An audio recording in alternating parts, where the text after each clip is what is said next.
Have you ever found yourself wondering how some organizations manage to not just survive, but, truly thrive and transform over decades? Yeah, it's a great question. How do they keep thousands of people moving in a singular ambitious direction, not just for a quarter or a year, but for like a generation? It seems almost impossible sometimes, doesn't it? Especially today. Exactly. Well, today we're diving deep into an idea that offers a powerful answer to that very question: the Big Hairy Audacious Goal, or BHAG. Ah, the BHAG. Oh, Classic. right. And it's not just a catchy acronym, it's a strategic concept that has really reshaped how visionary companies think about their future. Definitely. We're drawing heavily from insights pioneered by Jim Collins and Jerry Porras in their book Built to Last, but also pulling from, a bunch of other great sources too. Yeah, and these materials, they lay out not just what a BHAG is, but crucially, why it's such a powerful force for change, and maybe most importantly, what it truly takes to make one happen. Right. It's not just theory. So, our mission for you today is to unpack this whole idea. We'll explore the core elements that define a really great BHAG, distinguish it from just a normal, ambitious target.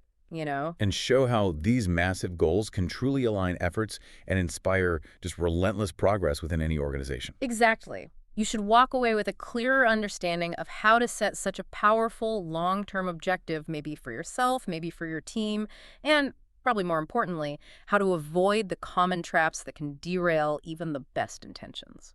Yeah, think of it as a shortcut to understanding one of the most famous and effective tools for long-term success. Okay, so let's start at the beginning then. A BHG. It isn't just a big goal that makes for a nice bullet point on a slide somewhere. Right, not at all. It's a big, hairy, audacious goal. Now, big, okay, we get that.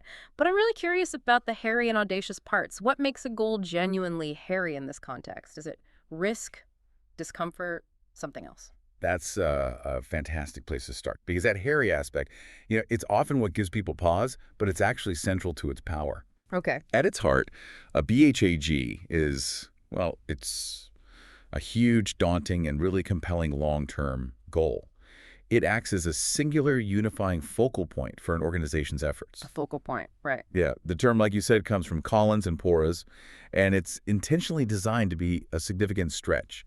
It pushes a company not just beyond its immediate capabilities, but often beyond its current vision of what's even possible. Beyond its vision. Yeah, exactly. So the hairy part, it directly refers to this often seemingly impossible, intimidating, maybe even scary nature of the goal. Scary. Okay. Yeah, it should make you kind of swallow hard when you first articulate it. It creates this sense of urgency and excitement, but, and this is key, it has to ultimately feel irresistible to pursue. Ah, irresistible despite being scary. Precisely. It's about a degree of discomfort that actually fuels action rather than paralyzing it. That distinction, intimidating versus irresistible, that feels really important. So this isn't just targeting, say, a 10% increase in market share next year, is it? It's fundamentally different. Oh, absolutely. Fundamentally different. The sources give us some really good characteristics that set a true BHA apart. Okay, like what? First, they are unequivocally huge and audacious. We're not talking about incremental gains here or just making minor tweaks. No small steps. No, we're talking about an objective that often seems almost unreachable from where you stand right now. A monumental task that forces the organization to fundamentally rethink its capabilities, its whole approach. Rethink everything. It's meant to stretch the organization in ways that, might initially feel uncomfortable, maybe even a bit foolish to outsiders without that same vision. Right. Think of it less like a steady climb up a familiar path and more like igniting a booster rocket for the entire business. That image comes from blitzscaling. A booster rocket. I like that. Yeah. And this level of ambition, like Yvon Chouinard from Patagonia puts it in Let My People Go Surfing.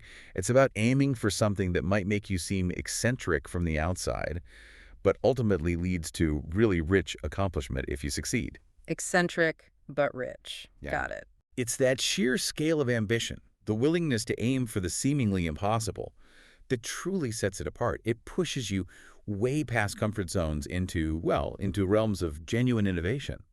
I really like that image of a booster rocket. It implies not just scale, but a fundamental shift in trajectory. But how do you get everyone, from the newest intern all the way up to senior leadership, to sign up for something so, well, hairy and potentially risky?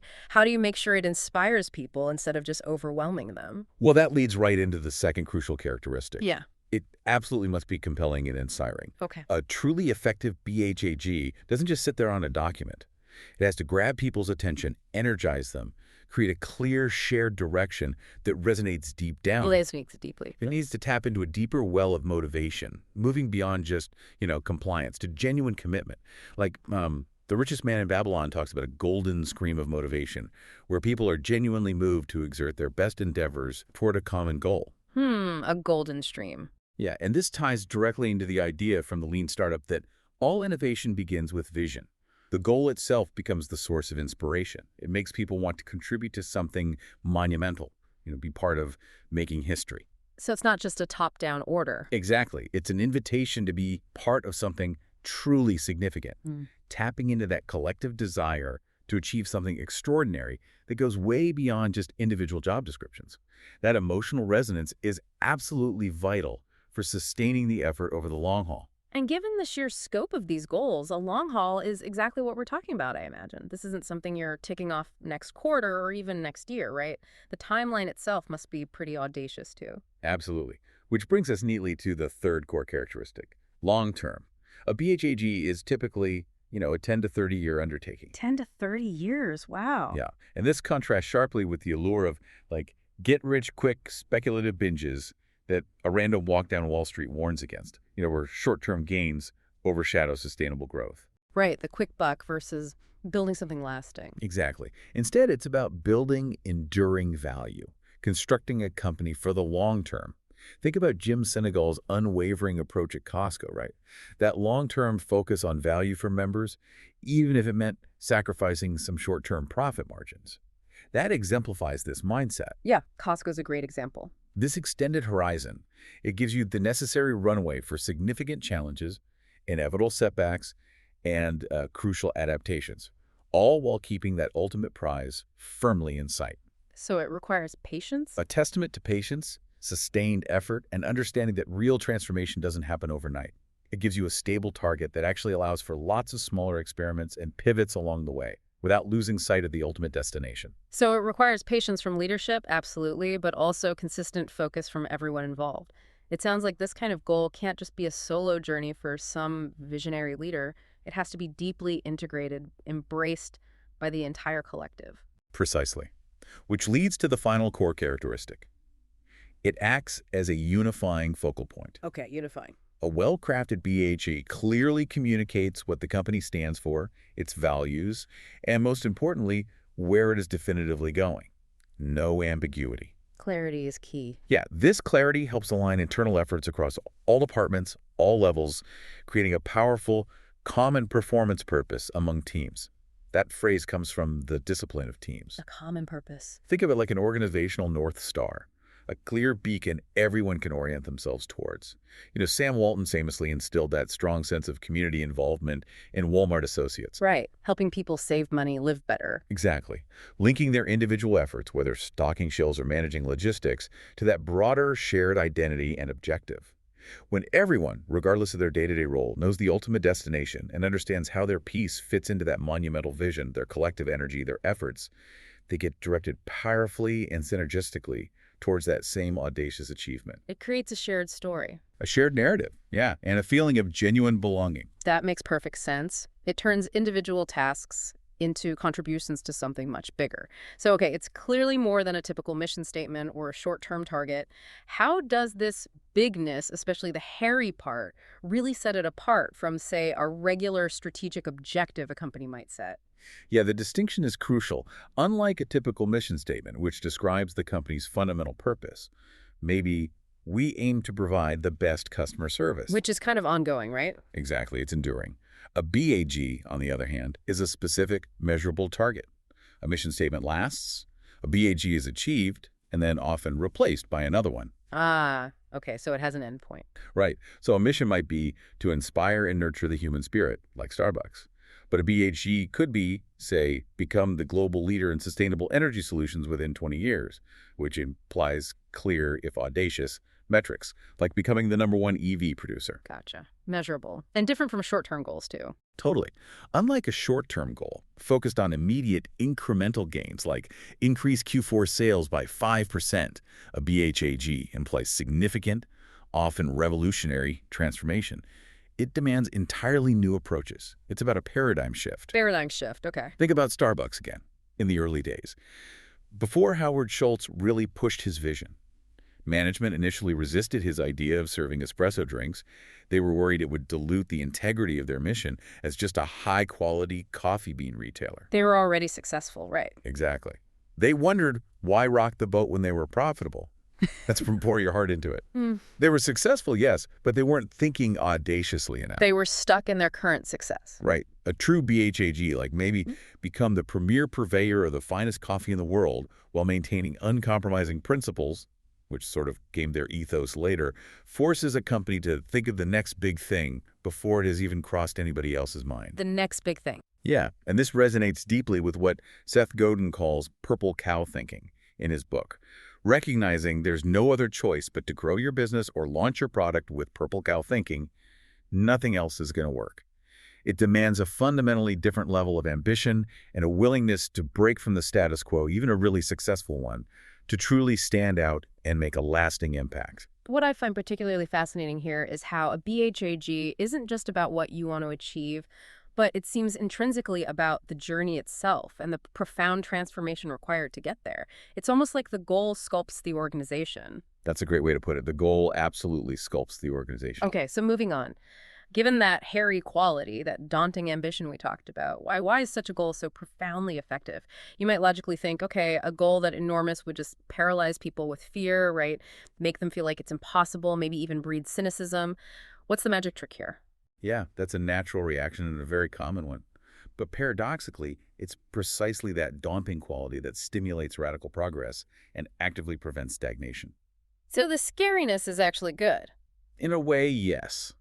When an organization's current performance fails to meet those high aspiration levels, meaning they're falling short of a truly grand vision, managers are far more likely to engage in what strategic flexibility calls problematic search activity. Problematic search activity. Okay, what's that? It isn't just incremental tweaking. It's an active, often disruptive search for entirely new solutions, processes, or technologies. It leads to significant learning and growth, precisely because the current way isn't working for the big goal. So the failure to meet the huge goal forces new thinking. Exactly. Without that kind of ambition, the historical pattern holds true. Success breeds complacency, and complacency leads to failure. That's a powerful warning you see across business texts, like Marketing Myopia or The Ultimate Business Library. Complacency is the killer. It really is. A BHAG actively fights this by forcing organizations to continuously challenge their fundamental assumptions, seek innovative solutions, and rigorously avoid becoming blinded by its narrow preoccupation with a specific product or current market position.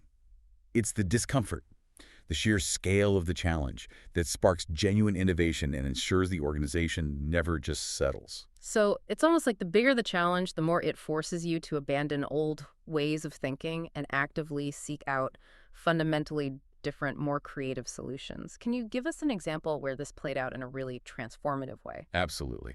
A classic, really compelling example comes from Good to Great regarding Darwin Smith and Kimberly-Clark. Okay, Kimberly-Clark, paper products, right. Right. For decades, they were a pretty mediocre paper company, constantly battling the giant Procter & Gamble. P&G was seen as this overwhelming liability. Yeah, tough competitor. But Smith, when he took over, he didn't see P&G as an insurmountable obstacle. Instead, his audacious vision led him to see them as a competitive asset, a benchmark that would force Kimberly-Clark to become better and stronger. Wow, turn the enemy into a motivator. Exactly. He famously held a moment of silence for P&G in an executive meeting. Not out of malice, but symbolically. He declared P&G wasn't their enemy, but their teacher, their stimulus, their challenge. That's quite a move. It really was. Now, it wasn't explicitly called a BHAG in the text, but it perfectly embodies the spirit. It turned that overwhelming competitive challenge into a unifying, motivating force.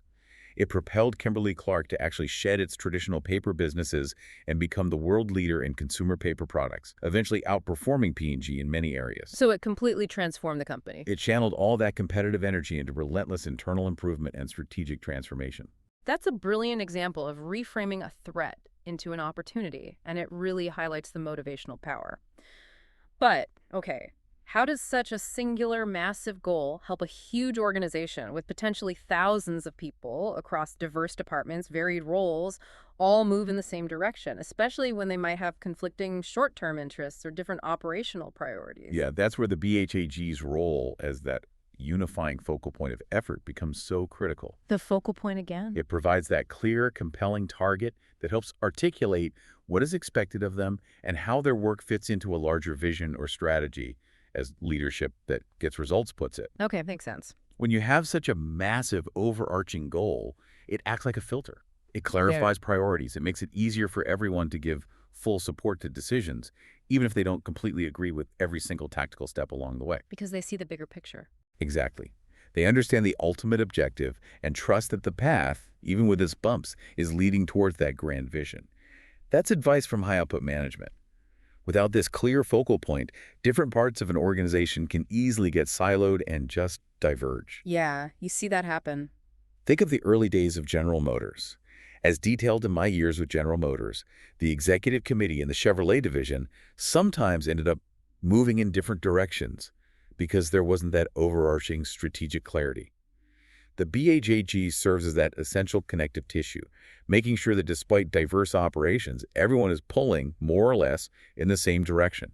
That makes perfect sense. Yeah. It's easy for departments to optimize for their own local goals, but a BHAG gives everyone that share higher purpose a reason to collaborate across those internal boundaries. And this unity, it can even help overcome internal resistance to genuinely new, bold ideas, can't it? I imagine big ideas face pushback. Oh, absolutely. A powerful BHA can rally people even when there's significant initial skepticism, precisely because the long-term vision overshadows those immediate doubts. Like the Apple stores. Exactly like the Apple stores. Consider Steve Jobs pushing for them. The board was deeply apprehensive. Art Levinson, who was a new board member then, recalled thinking, "I'm scratching my head and thinking this is crazy." Yeah, I remember reading that. He noted, Gateway has tried this and failed while Dell is selling direct and succeeding. Yeah. That's from the Steve Jobs biography. The conventional wisdom was totally against it. So why did it happen? Jobs' unwavering vision. His BHAG, essentially, to build great companies and provide an unparalleled customer experience, was paramount. His conviction, fueled by that audacious vision, eventually brought everyone around. A compelling BHAG can transcend individual doubts, challenge established norms, and galvanize that collective will towards something genuinely transformative. It provides the why. Exactly. It provides the moral compass and the unwavering belief system needed to push through that kind of resistance. This raises an important question that I think many listeners might be wrestling with. Does having such a massive, seemingly fixed goal actually limit innovation, or does it paradoxically encourage it? You might think, okay, if the target is set for 10 or 30 years, wouldn't that lead to a rigid, unchangeable master plan, making it harder to adapt or innovate along the way? That's a very insightful point, and it really touches on one of the great paradoxes of BHAs. Paradoxically, it encourages innovation. Encourages. Because a BHAG isn't a rigid step-by-step blueprint. It's a dynamic destination. It's a grand vision of a future state. The very fact that it's audacious means that the current path, the current capabilities, there's simply not enough to get there. So you have to innovate. Exactly. The journey itself demands continuous experimentation until you do find an approach that works. It requires organizations to be prepared to experiment with different opportunities, ready to pivot, and continue to adjust your strategy. That's a great point from how will you measure your life. Pivoting is key. It is. This isn't about straying from the goal, but finding the best way to achieve it. It echoes the concept from turning goals into results, that all catalytic mechanisms should evolve. Catalytic mechanisms. Yeah, things that help drive progress, like 3M's famous 15% rule. It started as an allowance for scientists to use 15% of their time on personal projects, which led to things like Post-it notes. Right. Classic innovation story. Over time, that catalytic mechanism evolved. It expanded to cover various innovations across the company. It was constantly reinvented, bolstered with new recognition systems.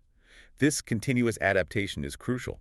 It's about recognizing the value of new information, assimilate it, and apply it to commercial ends, which strategic flexibility defines as absorptive capacity. The absorptive capacity, okay. The audacious goal becomes the impetus for this dynamic learning and evolving process. It forces the organization to constantly question, learn, and adapt, rather than relying on some static blueprint that would quickly become obsolete anyway. So it's not about having all the answers up front, but about committing to the process of finding them, even if that means iterating and reinventing constantly along the way. That blend of long-term vision and short-term agility is genuinely fascinating. Okay, let's shift gears slightly. It sounds like a truly effective BHAG needs more than just raw ambition. What really makes one effective versus one that just, falls flat?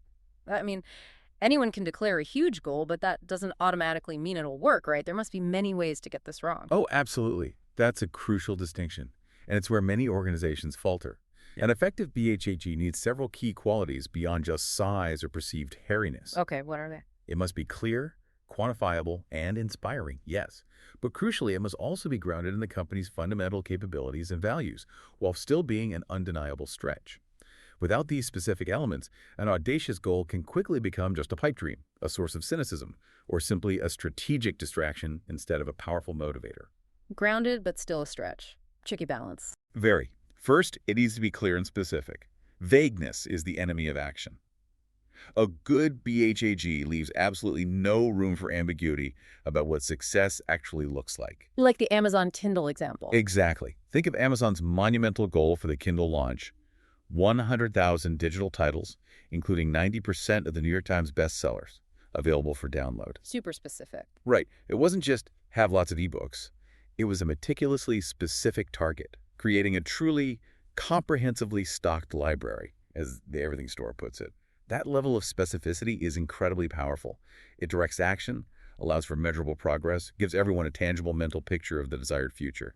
Everyone knows exactly what they're aiming for. Makes sense. What else? Second, it must be challenging, but believable. It needs to feel audacious, yes, something that stretches everyone way beyond their current comfort zone. But it cannot be utterly impossible or purely fantastical. Not science fiction. No. It requires a strong desire to earn more, and the genuine confidence to achieve carefully considered desires, as the richest man in Babylon puts it. Right.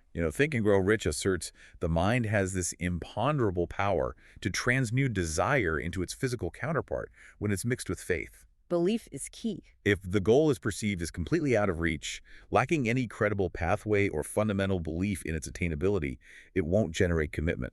It'll just breed despair. It needs to feel difficult, yes, but achievable through extraordinary effort and innovation. So it's a very fine line between inspiring people and just demotivating them. It sounds like a good BHAG isn't just about internal metrics or company growth either. Does it need an external focus, maybe? Absolutely. Which brings us to the third crucial hallmark: customer-centric societal impact. Many of the most effective and enduring BHAGs focus intensely on delivering unique value to customers or addressing a broader societal need. Like Patagonia. Exactly. Patagonia's mission isn't just selling outdoor gear.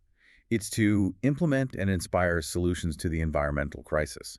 Now, they need to be profitable to stay in business, obviously, but that deeply embedded environmental mission, highlighted in Let My People Go Surfing, provides a profound sense of purpose that transcends mere commerce. Purpose-driven. Yeah. It goes beyond simply selling a product. It views the entire business process as consisting of a tightly integrated effort to discover, create, arouse, and satisfy customer needs. That's Theodore Levitt in Marketing Myopia. This external focus provides a stronger, more noble sense of purpose, a clearer direction for innovation that resonates both internally and externally. Okay, and there was one more. Yes. Finally, it requires a clear long-term orientation. A good BHAG fundamentally serves the sustained long-term health and the continuing power and significant markets of the business. That idea is touched on in 7 Powers. Power, interesting. It's about setting objectives for the business based on what is right and desirable for the enterprise, not just depending on intuition or being swayed by short-term economic tides. That's from the practice of management. This ensures that short-term pressures or quarterly earnings reports don't derail the pursuit of that grand vision. It's about building an enduring enterprise, not just chasing fads. What I find particularly fascinating there is how the hairy aspect of the goal isn't just about the size of the target, but the systemic challenge it poses. It forces a company to fundamentally rethink its capabilities and its very place in the world. But, okay, let's talk pitfalls. What are some of the critical traps or indicators that a company might be pursuing a bad or ineffective audacious goal? It seems like there would be many ways to get this wrong, even with the best intentions. Indeed, and the sources offer plenty of cautionary tales of what not to do. One major pitfall is pursuing goals that are short-sighted or purely profit-driven. All about the money. Right? When goals are solely about earnings before I trick the dumb auditor, as mercilessly mocked in a random walk down Wall Street regarding corporate fraud, well, they fundamentally lack the integrity and long-term vision needed for a true BHAG. Like Enron. Exactly like Enron. Companies that become obsessed with Enron's quarterly numbers and manipulate financials just to prop those earnings up, as vividly described in The Smartest Guys in the Room, are completely antithetical to the spirit of a BHA. A true BHA is about genuine, sustainable achievement and value creation, not some artificial performance or financial engineering designed to trick investors. It has to represent real progress, not fabricated success. Okay, so authenticity matters. What else? Another common and incredibly dangerous trap is eroding goals. Eroding goals. What does that mean? It means when performance falls short of the BHAG, there's this powerful, dangerous risk of eroding goals, where pressure, maybe from leadership or market forces, leads to lowering the aspirations instead of doubling down on effort or adapting the strategy. Strategic flexibility warns about this. Ah, so you just lower the bar. Precisely. It effectively kills the audacious aspect. It turns a challenging, inspiring goal into a diluted, uninspiring, and ultimately meaningless one. It's a slippery slope that completely undermines the whole purpose of setting a BAG in the first place. So instead of pushing harder, they just lower the bar until it's easily cleared. Yeah, that definitely defeats the purpose. Sounds like a recipe for mediocrity. But what if the goal itself is well conceived, truly audacious, but the people on the ground, they simply aren't on board? Well, that points to another critical pitfall: lack of internal buy-in or coercion. Forcing it down people's throats. Exactly. Goals imposed from the top down, without genuine commitment from the people expected to execute them, often lead to just superficial human relations techniques rather than effective interdependence. That's from the 7 Habits of Highly Effective People. You can mandate a goal, sure, but you can't mandate enthusiasm or real effort. Can't force belief. No. Teams must maximize clarity and achieve buy-in and resist the lure of consensus or certainty. That's discussed in the 5 dysfunctions of a team. And it's important to remember, common is not the same as consensus or complete agreement. What does that mean exactly? True buy-in means understanding and committing to the BHAG, even if every single individual doesn't fully agree with every single tactical aspect of the strategy. Without that deep-seated conviction, you risk passive resistance, disengagement, maybe even outright sabotage. People need to feel like owners of the goal, not just cogs implementing it. Ownership is key. Okay, any other big pitfalls? Yes, one final really detrimental one is ignoring the how. Ignoring the how. Yeah. Having a big, inspiring, well-articulated BHAG isn't enough. If you neglect the underlying how-to-win choices and the specific capabilities needed to sustainably deliver that value to customers, you will inevitably fail. Playing to win really emphasizes this. So the strategy matters just as much as the vision. Absolutely. A BHAG provides the compelling what? The ultimate destination. But a detailed adaptive strategy provides the crucial how, the credible, evolving pathway to get there. Without a clear and constantly refined strategic plan, even the most audacious vision remains just a dream. It's the constant iteration and strategic choices that bridge that gap between vision and reality. That's a powerful lesson. A grand vision absolutely needs a solid, evolving strategy to back it up, or it really is just wishful thinking. So with all these elements in mind, how do organizations actually make these monumental, audacious goals a reality over such an extended time frame? It must take an incredibly particular kind of leadership and a deep understanding of execution. So, okay, once an organization has articulated this clear, audacious goal, what kind of leadership does it really take to make it a reality over such a long time frame? It can't just be about setting the goal and hoping for the best, right? What are the key leadership behaviors that convert that vision into sustained action? You're absolutely right. Leadership is paramount. As extreme ownership asserts, leadership is the most important factor on the battlefield, the single greatest reason behind the success of any team. Wow, the single greatest reason. Yeah.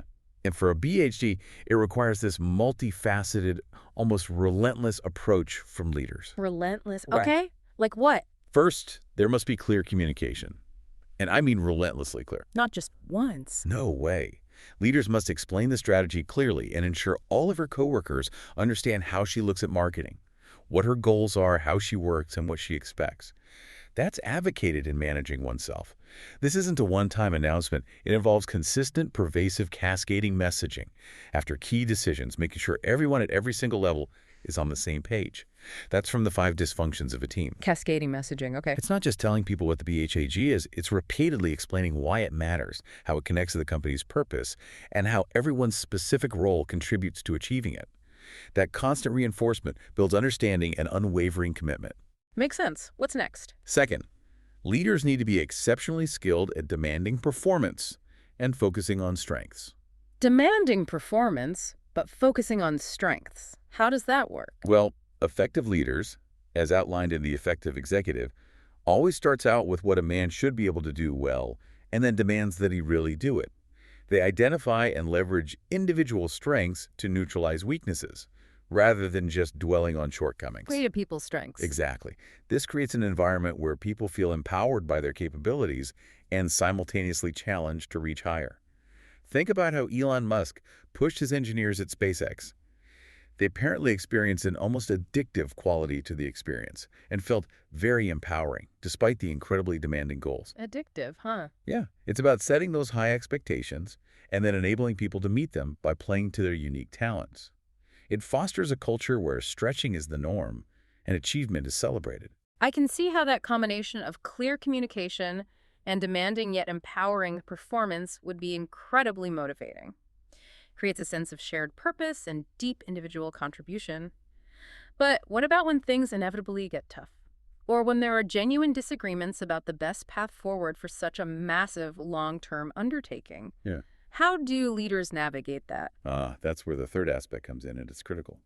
Fostering debate and taking responsibility. Okay, embracing debate, not shutting it down. Exactly. A healthy team and a strong leadership culture actively fosters a larger culture of debate where issues are addressed head-on, avoiding those contests of egos. That's a key point from Radical Candor.